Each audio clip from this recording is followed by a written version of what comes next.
So guys, panoorin natin tong full highlights nitong laban ni Kinya Yamashita ng Japan at ni ating kababayan si Cuadro Alas, Junril Casimiro. So teams, ano muna tayo, professional stats muna tayo ng dalawa. Si Junril Casimiro mga guys is 21 wins na siya, 4 draws and 0 losses. Samantalang ito, yung knockout pala ni knockout win via knockout ni Junril Casimiro Cuadro Alas is nasa na siya, 16 KOs na siya via knockout. Ito naman si Kinya Yamashita mga guys is 13 wins, 4 draws and 0 losses. Malinis pa yung kanyang record, wala pa siyang talo. Ang knockout naman niya, knockout win niya is 10 knockouts. So, malinis. Maganda yung laban ng dalawang to. So, tara. Panoorin natin mga guys. Let's go.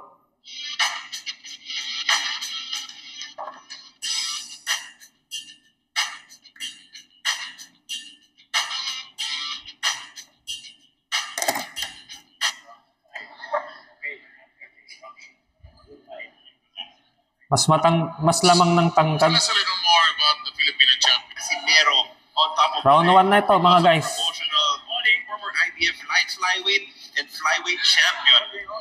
Upcoming Lightweight ang pinaglalabanan nila mga guys. former champion. Laurent Luto. Bam. Already the case and all Bam. Kaliwa. Lip hook. sa iba pero actually had a golden chance. Uppercut. Jonas Sultan. So kung mapapansin natin, gigil na gigil si Junril Casimiro dito. Yung mga suntok niya, sobrang solid ang tama. Rinig mo talaga yung lagapak eh. And of course, yung ating IBF Hello, you know? at 115 very often. Solid, grabe. Box Yamashita boxing again. Naman po, tumatakbo po yung mga yan. Lalo na sa Bam. From Japan, Round 2 na mga guys ha. which is the bantamweight Naoya Inoue. nakabilis ang kanyang pag-akyat. Oh, nadinig. Yung mga Hapon, malalakas din yan ngayon. Tulad ni Naoya Inoue. Siya yung sikat na champion ngayon ng Hapon, ng bansang Japan. Kasi si Naoya. Fighters, malakas sa flyweight, malakas sa super flyweight. Pagkakat nila, nawawala yung power. Grabe no? Solid yung suntok ni Cuadro Alas, Casimiro. Talagang gigil mga guys. Ayun na. Alam niya yung that claw to the hand back. Bam. Aray. Solid punch. Mga guys. All around. Sapon. Holds. Step back. Quick shot. Rocks the head of Yamashita. Grabe. Yung mga tama nung kalaban niya mga guys, solid. Alright. Before you sa mga fights, gusto mo rin eh, no? Gusto mo mga These fighters coming Boom. in. Casimiro is extending that left hand yung pag-abante. Guys, highlights na to ng round 3.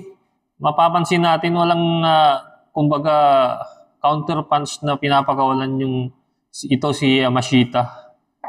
So kumbaga lang siya, ginawang punching bag ni Junril Casimiro ng ating kababayan. Round 3 na to mga guys ha. Mapapansin natin parang exhausted na si Kinya Kasi meron with another Solid. that hook is Puro Chandrian. solid na uppercut hook ang tumatama sa kanya Oy, pero hindi naman si Casimiro doon. Yun. Bumabawi mga guys. Yamada here in round number 3. Bam. Heavy leather that he has been eating against Chandrian Casimiro. Grabe. Final seconds. Final seconds na, 10 seconds na. Yun lang, So, save by the bell si Kinya Yamashita, mga guys, sa round 3. So, round 4 na, mga guys. Solid na yung maganda yung laban. So, sa aking personal opinion at aking observation, round 1 to 3 kay Junril Casimiro ako mga guys. Tuloy na natin. Bam. on the fourth to say goodbye. And again, Casimiro resumes Grabe, bodega. shifts his attempt clear. Grabing bodega yun, oh. Grabing body punch yun, mga guys. Oh, yanig. Just in the middle of this round, connected with Ang lakas. Oh, that's a shot to the Oh, and another one. wala man lang, There's still very much run. wala man lang head movement si Kinya Yamashita, mga guys. Siguro sa sobrang ano na, ang dami na niyang tama at tinamong suntok kay Junril Casimiro. Wala na siyang halos kumbaga lakas at hangin. Makikita natin, exhausted na siya dito round 4. Grabing body punches tapos puro Pero matibay yan. Matibay. Again, we all know that. puro solid sa mukha eh. Oh, In this round, exactly. Pero, yung apat, grabing uppercut eh. ang giliran, tumukot sa ilalim.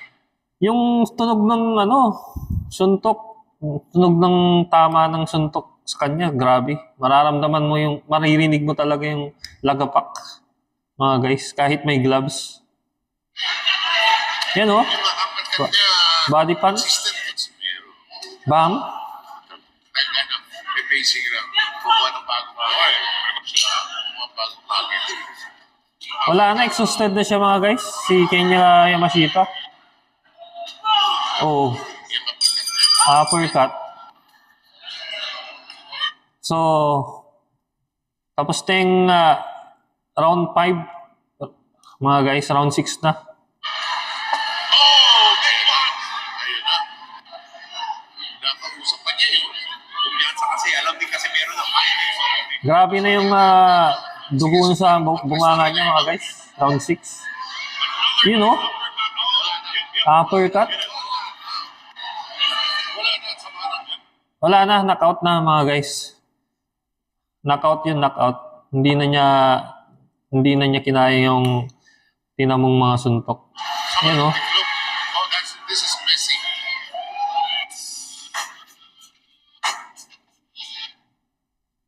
So yun guys, panalo si ating kababayan, si Cuadrolas Junril Casimiro dito, mga guys. Via knockout sa round 6. Yan o, uppercut. Solid. Ang ganda ng uppercut oh. Talagang umangat eh. Umangat si Jun.